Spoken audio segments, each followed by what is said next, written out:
Forord af Signe Tang, forfatter og mentor.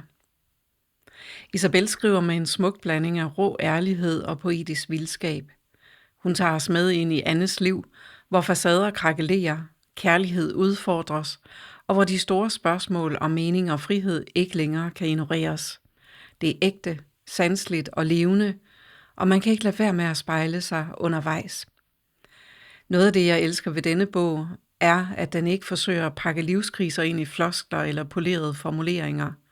Den viser, at forandringen sjældent sker i rosenrødt glimt, men oftest gennem dybe sprækker, opbrud og de hjerteskærende øjeblikke, hvor vi er tvunget til at slippe det velkendte og møde os selv på ny.